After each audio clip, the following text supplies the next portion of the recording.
Кемшіліктер сыналар, яғни сыналып баяндалады. Ақыл кеңес ой болады. Ақыл кеңес ой болады. Дұрыс айтасың. Ой түйінуде сен мысалдар. Енді оқулықтағы тоқылдақ пен бұлбұл мен тоқылдақ мысалы нәтижелі оқиды. Кім бастайды? Сынақ бастайды. Бұлбұл мен тоқылдақ мысалы. Бұлбұл келіп толқынды, тоқылдақты жоқырды. Күндізде тоқты ойпырмай, өзің бір жан екенсің жақсы.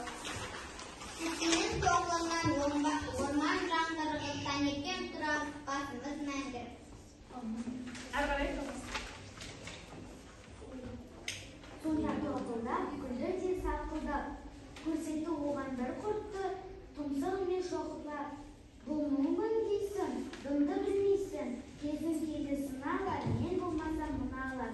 Жоқ қылмайма орманыңды, көрер ем, сонда әнге салғаныңды. Қот жеген түңгілінді, жұрт не қылсын үнінді. Тамаша. Авторы кім бізде? Бұл кім?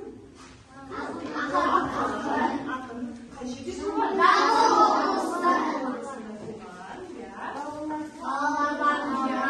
Оның шығармаларының басым бөлігі балаларға арналған. Тамаша.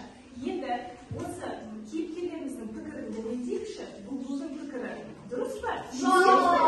Неліктен келіспейміз? Өйткені бұлбұл мақтанып жатыр өз несімен. Дауысымен мақтанып жатыр.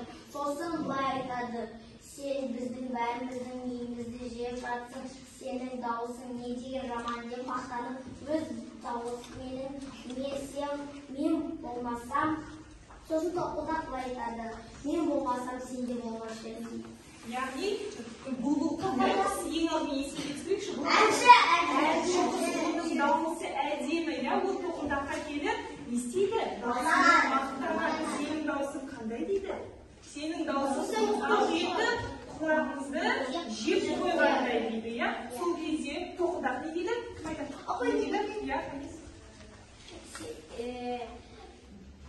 Тоқылдақ қандай құс? Тоқылдақ ағаштың, орманның емшісі. Ағаштың шіріген жерлерін көмектесіп, өзінің тұмсығымен шоқып, несе отырады? Жеп орманды тазартып отырады. Сіздер жаңағы үй тапсырмасына қатысып отырған оқушыларға түстің қаулысымен бағалаймын, иә? Өте жақсы.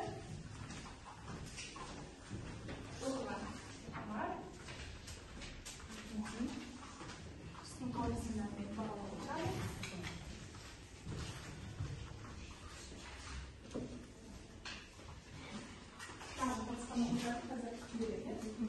Енді балалар, әрмен қарай сабағымызды жалғастыру үшін, мына тақырыпты ашу үшін, бізде бүгінгі кейіпкерлерімізді қандай кейіпкерлер болатынын анықтау үшін алдымыздағы планшетті іске қосайық.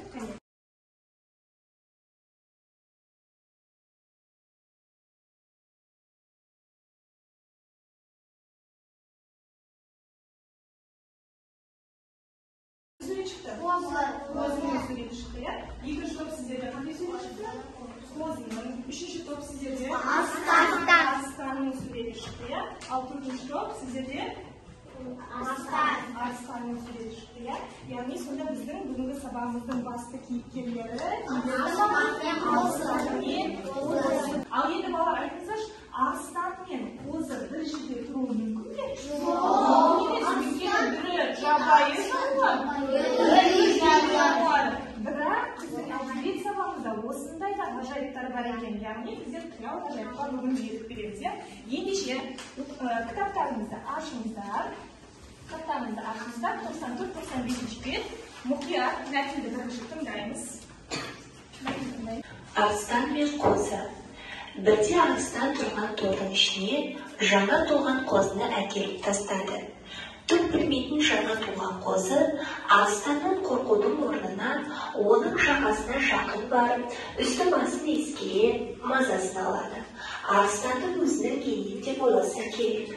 Мұны көрген аң патшасы жас қозының бас салып жүрдің орнына аңқиып тұрып қалды. Ал қозы болса, одан әрі еркінсей, сүйкеніп тоқтар емес. Қайта оған жабысып жақындай түсті. Albatta Arslan жас қозының сүйкімді сәби қылығына қайран қалғандай, тәкаппар ұлылықпен, әрі іштей бір бейкүнә жылылықпен қайта-қайта қарай берді. Оны жей салуға батылы жетпеді. Сөйтіп, аш Арстан еріксіз көзін жұмып қалғып кетті. Леонардо да Винчи. Аударған Әубәкір Нәлібаев. Біздер тағы да осы мәтінді өзіміз оқып шығу үшін мен сіздерге басқаша бір әдіс қолданғым келіп отыр. Қазір мен сізге әрбір оқушыға сандарды беремін, және сол сандардың реттілігі арқылы балалар қателеспей сөйлемнің реттілігін сақтай отырып оқу керек. Мысалы, 1 деген саны бар оқушы бірінші сөйлемді оқиды, иә? 2 деген саны бар екінші сөйлемді оқиды, 2 деген саны бар оқушы. Солай біздер толықтай сөйлемдерді оқып шығамыз. Арстан мен қозы. Бірде Арстан кірған тордың ішіне жаңа туған қозыны әкеліп тастады. Түк білмейтін жаңа туған қозы Арстаннан қорқудың орнына оның жанына жақын барып, үстіне басын иіскелеп, мазасын алады.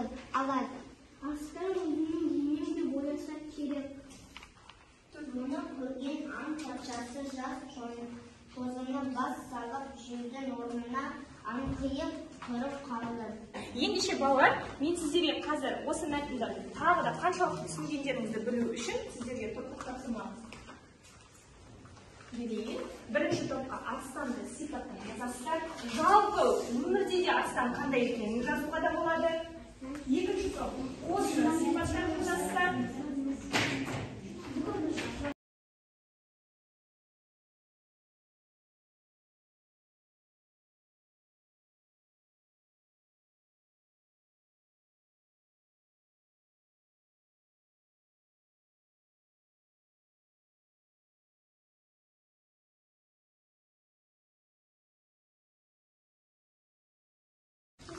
Арстан аң патшасы.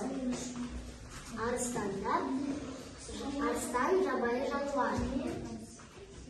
Арстан өте үлкен. Арстан тез жүгіреді. Түнде көзі жақсы көреді. Келесі екінші топ. Сіздерге қандай тапсырма? Қозыны сипаттап. Келеміз. Мұғалімдерге қарап, аттарыңызға қойғаныңызға көрсетіп, жұмыстарыңды ал, басқа сөйле. Қозы үй жануары. Қозы әдемі. Оның жүнінен киім жасалады. Қағалы жануар. Сүйкімді нәзік жануары өте жақсы. Сіздерге берген тапсырма мәтіннің мазмұны бойынша сұрақтар құрастырып жазу және оны тыңдаймыз, сұраққа жауап береміз. Қозы. Алдарында ашыңдар. Я, қозы қандай жануар? Үй жануар. Үй жануары. Сүйкімді. Жақсы, келесі сұрағына. Қозыны жеді ме? Жоқ! Неліктен? Нені дәлелдейміз? Бейкүнә, ешқандай ешкімге зияны жоқ болғандықтан, оны жеген жоқ.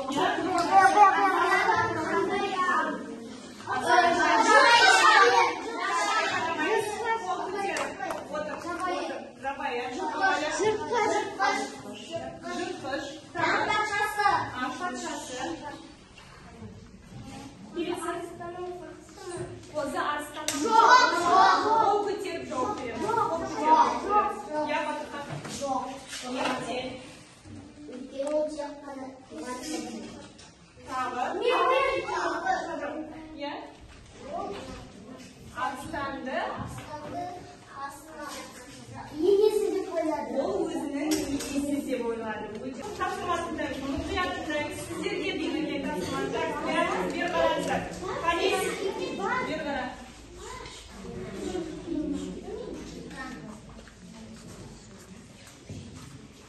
Сіздерге берілген тапсырма, яғни осындай да ғажайып болуы мүмкін деп жануарларды жұртқа сөйлеу.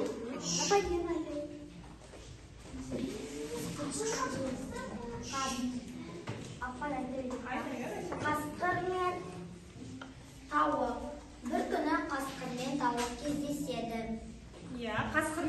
тауықты жұптастырыпты. Я, не болды? Сосын тауық қасқыр екеуі дос болыпты. Дос болыпты. Қасқыр тауықты жемепті, ал тауық қасқырдан қорықпапты. Осындай да ғажайып болуы мүмкін екен. Өте жақсы айта ғой. Иә. Мысықтан шыққан Алдарында шықты ма балалар? мысықтан шыққан бір күні мысық пен тышқан үйде болыпты. Ол екеуі дос. Олар тышқан мысықтан қорықпайды, мысық тышқанды ауламайды. Енді балалар, әріне қарай кім жылдам, кім етті. Яғни біздер бүгінгі сүйкімді кейіпкерлерімізді ермексаздан жасау арқылы бір жағынан серпілу сәті ретінде, бір жағынан көңілімізді көтеріп, кім жылдам екенін көрейік, кімнің қиялы ұшқыр екен, кім есі екен, қане бастайық, алдымыздағы ермексаздарымызды алайық. Тақтада көрсетілген, қараңыздар, қозының қандай бөліктері бар? Басы, мойны, және денесі, және төрт аяғы. Қане кім қаншалықты қалай жасайды екен? Бастайық.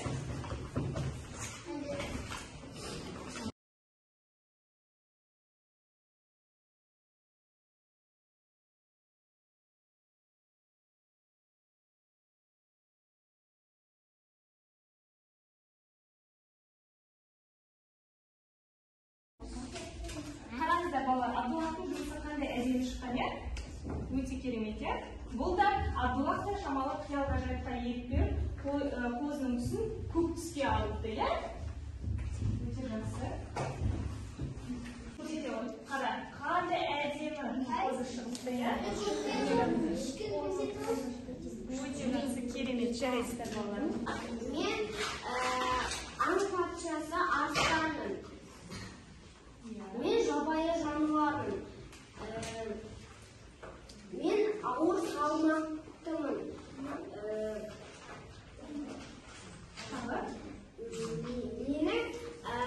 Түнде менің көзім қатты көреді. Өте жақсы, жақсы. Тағы бір қосқысы келеді. Аспан туралы. Я көрсетемін. Балалар, ермексіздерімізді тастаймыз. Партаның шетіне қойыңыздар. Айта ғой.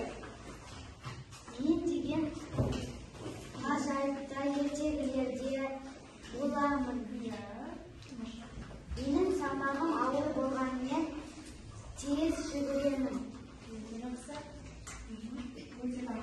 Ал енді біздің сүйкімді әдемі. Сәлеметсіздер ме? Мен қозымын. Мен үй жануарымын. Мен өз жөніммен адамдарға киімдерді тігіп беремін. Тігуге мүмкіндік беремін деп, иә? Яғни мен бағалы жануармын. Мен бағалы жануармын. Мен ешқандай адамға зияны. Менің ешқандай адамға зияным жоқ. Өте жақсы, тамаша. Өте жақсы. Қазір мен сіздерге тірек сөздерді көрсетемін. Сіздер сол тірек сөздерді толықтыру арқылы сабағымызды қорытындылаймыз, иә? Леонардо да Винчи. Кім не айта алады? Леонардо да Винчи туралы. Кім айта алады? Иә, айта ғой. Леонардо да Винчи кім? Суретші. Кімнің суретшісі дедім? Италияда суретші дедім. Өте тамаша zannet. Келесі.